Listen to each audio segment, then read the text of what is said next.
The NBA Finals. The NBA Finals are here, and Game 1 has already been played. And I just can't believe what I saw in this game. I mean, look, the Knicks won. They won by 10 points. I get it. They won the game. And honestly, in this series, I don't care who wins. I don't care at all, actually. But I do know that they're playing 6v4. You know what I'm saying? The Knicks have 6 players and the Spurs have 4 players. Listen to me, man. De'Aaron Fox, what is happening to you? What is going on? Like, what's happening? Look, I know De'Aaron Fox got hurt. I know he did. I know for a fact he did. Trust and believe. I know. But let's just take a look at this dude's stats. Let's just take a look. De'Aaron Fox, 3 for 13 from the field. That's 23%.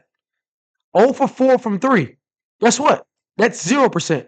He made a free throw. I mean, and he missed one too, so that's 50%. But then he gave us 7 points, a steal. I mean, he gave us a steal, 5 assists, and 4 rebounds. That's not good enough. Especially not good enough in 38 minutes. I understand he had that ankle injury. I get it. I completely understand that.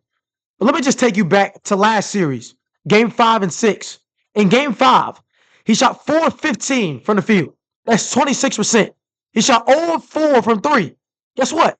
That's 0%. He had 9 points, 8 assists, 4 rebounds. This is a veteran. That's not good enough. And he's doing that in 33 minutes. They lost that game, but he's doing that in 33 minutes. Listen to me. Even in Game 6, they won this game. This dude, a whopping 1 for 9. That's 11% from the field. Talk about NBA player, by the way. NBA All-Star. He was an All-Star, okay? Not this year, obviously. Like, come on, obviously. But he was an All-Star. 0 of 3 from 3. 0 of 3. 3 free throws. I mean, 75% from free throw. Yeah, that's great, right? 5 points, 7 assists, 5 rebounds. Like, the reason why I'm really mad at De'Aaron Fox is because he's playing over Dylan Harper. Like, I'm trying my hardest not to be biased here because Dylan Harper has really developed into one of my favorite point guards to watch in the league.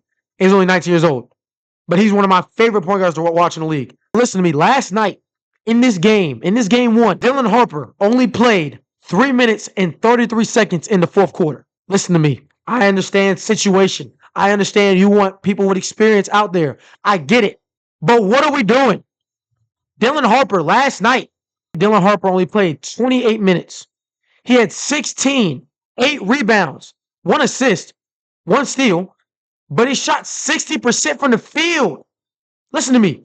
60% from the field. He shot 25% from 3, but nobody on the Spurs is really known for their three-point shooting, except for like Shin Penny and maybe Vassell, but he had a bad game last night. Like, it's ridiculous.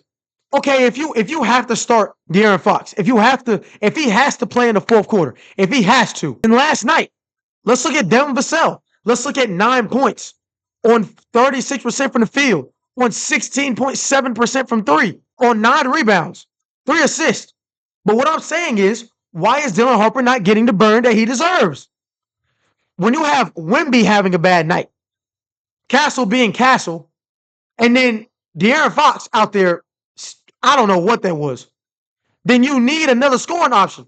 You just need another scoring option. Dylan Harper was that yesterday, but then he only plays 3 minutes and 33 seconds in the fourth quarter. Listen to me, man. He's not hurt. He's not depleted. He's not playing like it either.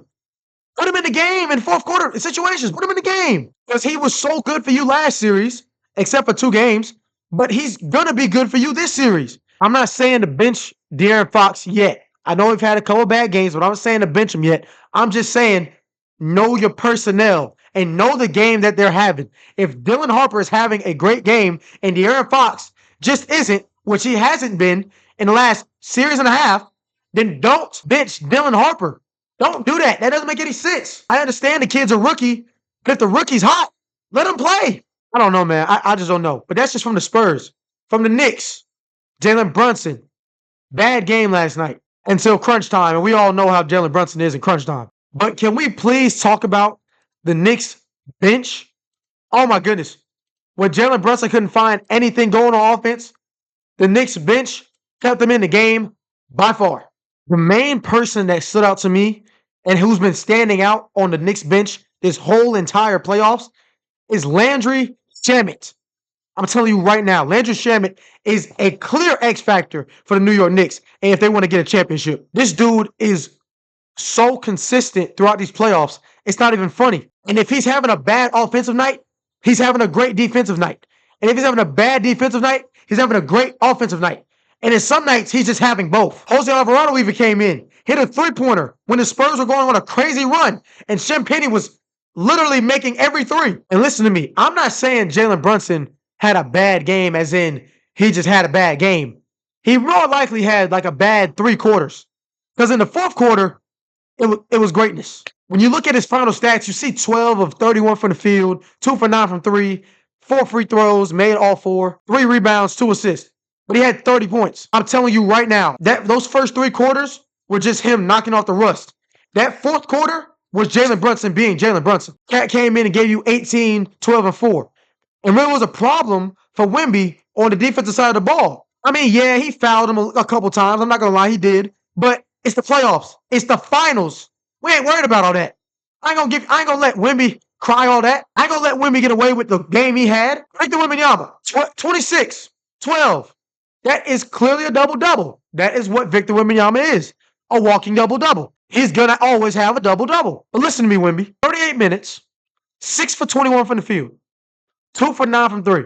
Out of 26 points, 12 of those are free throws. You had your 12 rebounds, your 26 points. And if you really want to, if we take the free throws away, that's really 14. Like, that's really 14. But we can't take free throws away. We never do that. We can't do that. All I'm saying is Wemby. That's not Chet Holmgren no more. That's not Isaiah Hartenstein no more. That is Kyle Anthony Towns. And I'm telling you right now, Kyle Anthony Towns is still one of the best big men in the league. We know that, and we understand that. Wemby going to have to go into another gear if he wants to get around Cat. And I personally think Wemby can do that. I think he can. Because, usually when you have the games of Champagnie going for 16, Dylan Harper going for 16, Castle being Castle and going for 17, like, those are the games you have to win. Vassell's not always going to shoot as bad as he did.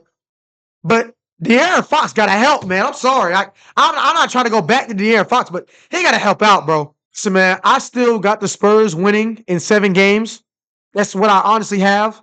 But I'm telling you right now, if they don't win tomorrow, if they don't win the game tomorrow or today, it depends on when this is posted, then I know for a fact the Knicks will be winning the championship this year. Because let me tell you this, the Spurs aren't winning both of those games in New York. They're just not. So, yeah, that's all I got to say. I might be wrong. I might be stupid. I'm just a regular guy. So, on that, all I can say is deuces.